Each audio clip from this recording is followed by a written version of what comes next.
kembali lagi di Invest Time on Location. Masih bersama dengan saya Bunga Cinka dan masih ditemenin oleh Kak Dian Fiona, pemilik atau owner dari brand Jiniso. Hai. Kak, diceritain dong ini awal mulanya berbisnis seperti apa sih gitu, kok sampai kepikiran mau punya bisnis baju, celana jeans gitu Kak?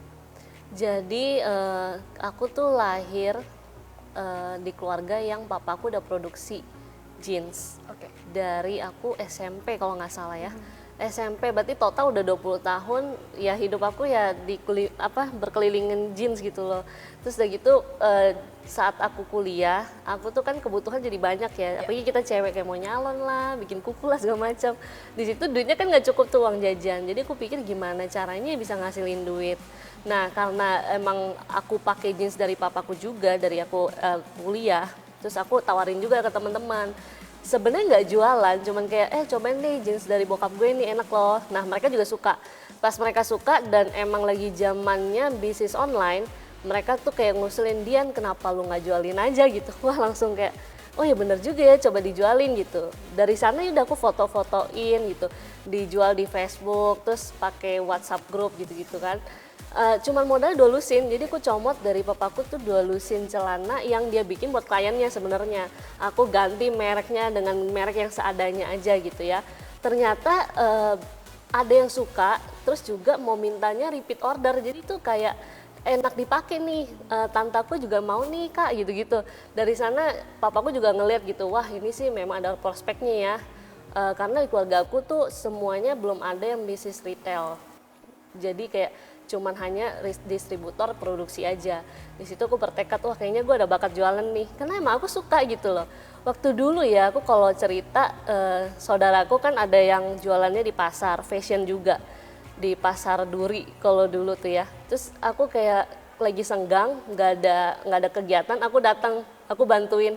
Terus emang jualan tuh seru banget gitu loh, kayak mau size apa gitu. Terus aku dikasih duit 20.000 setiap harinya. Itu seneng banget gitu. Jadi saat itu karena ada prospeknya, terus juga aku seriusin pakai endorsement yang gratis juga.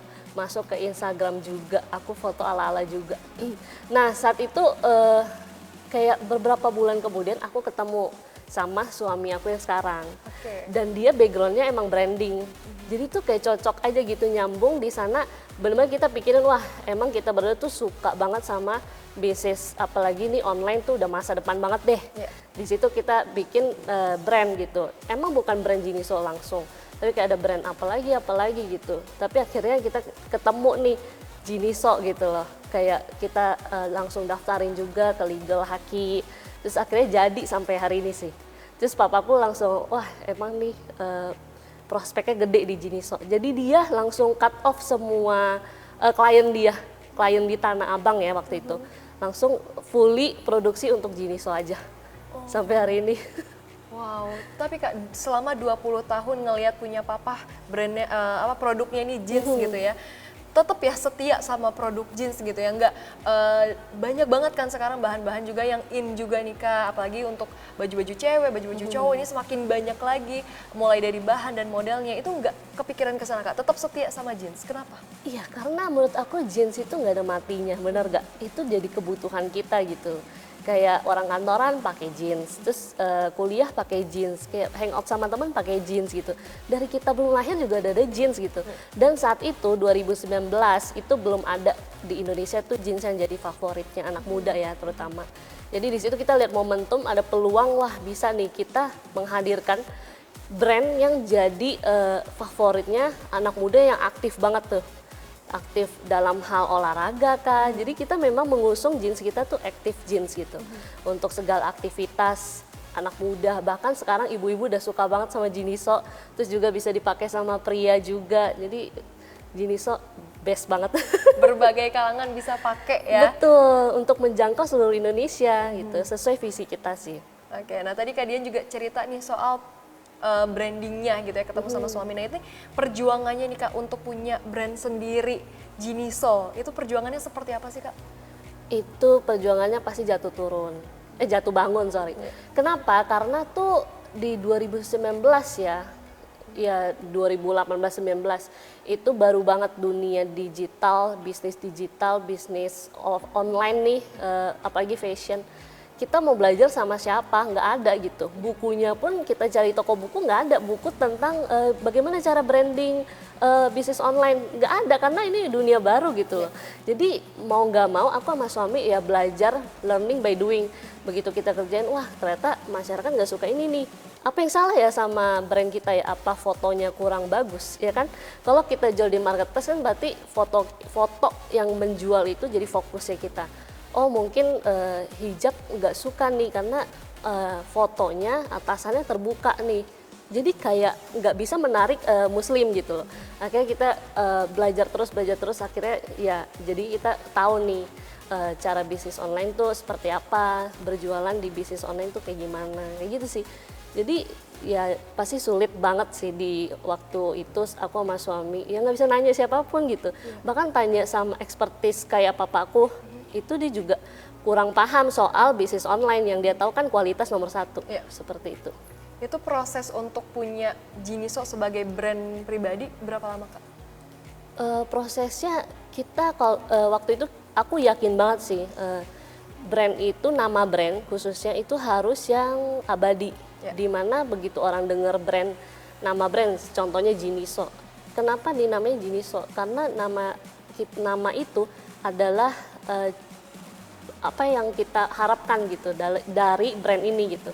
Kita mau menjangkau seluruh Indonesia, berarti kita mesti bikin jeans Indonesia gitu ya. Jadinya terbentuk namanya Jiniso kayak gitu. Dari saat itu papaku juga ngajarin seberapa pentingnya untuk kita mendaftarkan merek kita ke hukum biar legal kayak gitu sih. Oke, nah itu dia yang aku penasaran nih Kak, yang soal mendaftarkan brand ini ke hukum gitu ya. Itu sulit gak Kak?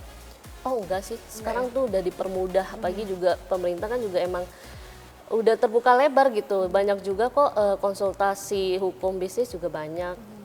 Penting banget lah untuk kita daftar supaya nantinya nggak ada yang bikin barang dengan merek kita, itu karena kan ada hukumnya gitu.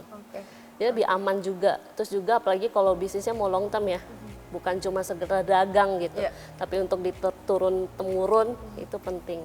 Itu nomor satu wajib. Nah ini kan juga sebetulnya untuk untuk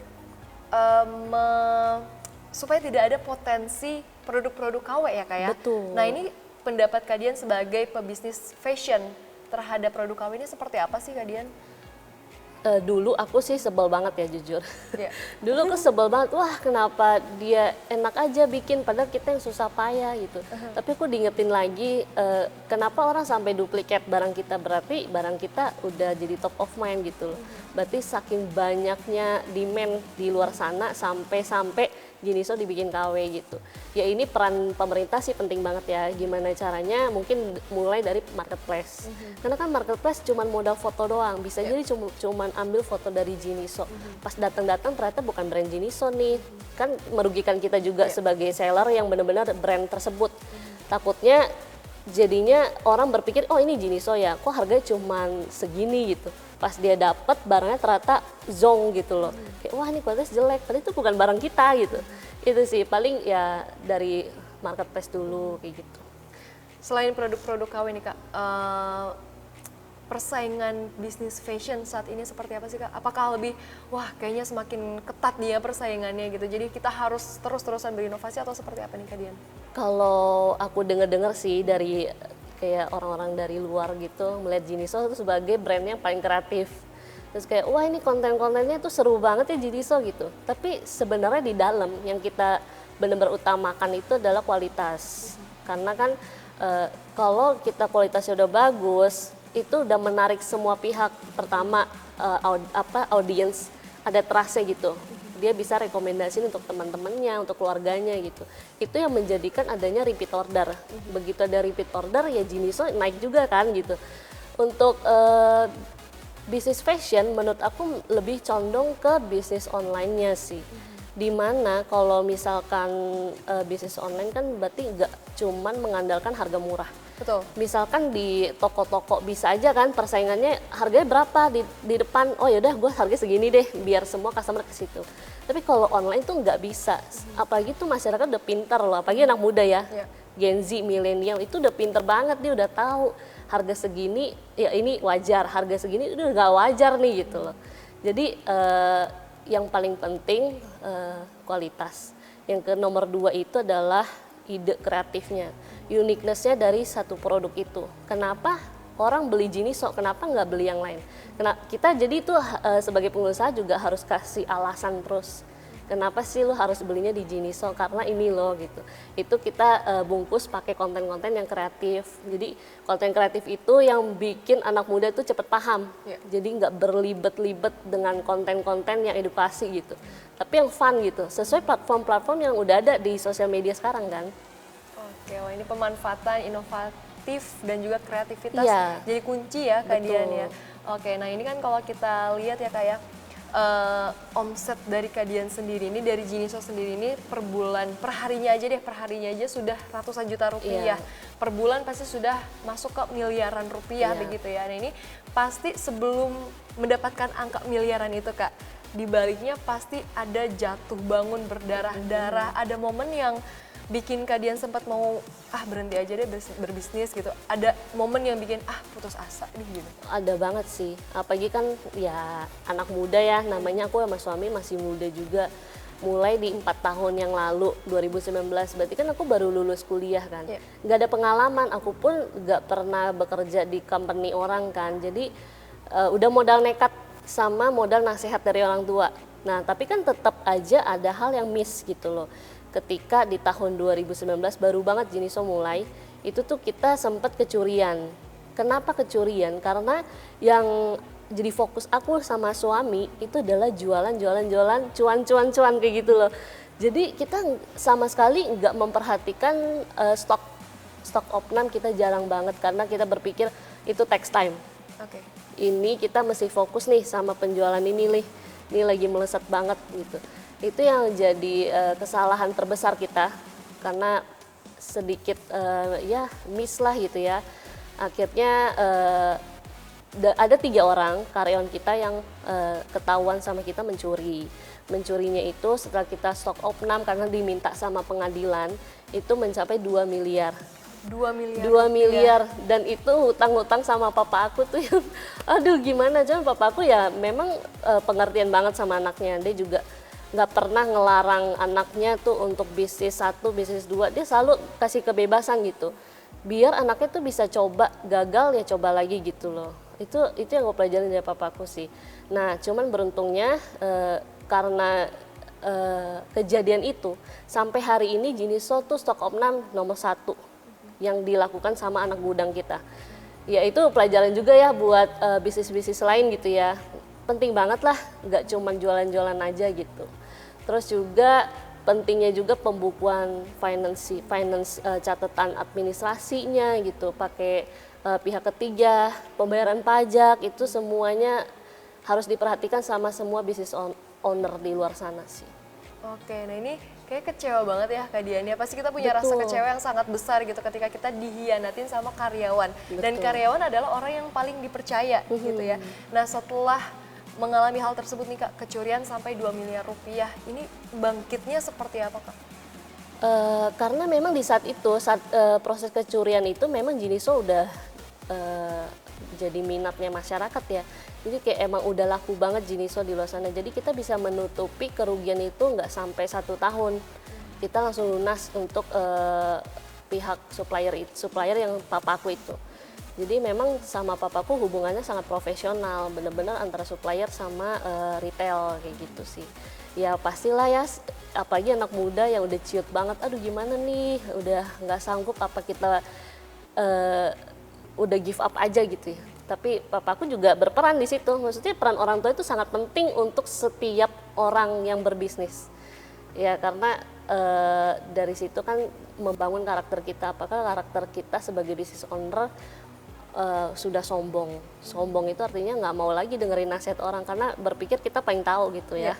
Jadi di saat itu dikuatin aku sama suami aku yang benar-benar oh ya oke deh, kita pasti bisa. Akhirnya benar lunas kok, lunas sebelum 1 tahun kejadian. Itu juga yang bikin Jiniso sampai hari ini kan. Jadi kita jadinya lebih disiplin lah ya sebagai owner, apalagi karyawan-karyawan kita juga semuanya anak muda ya.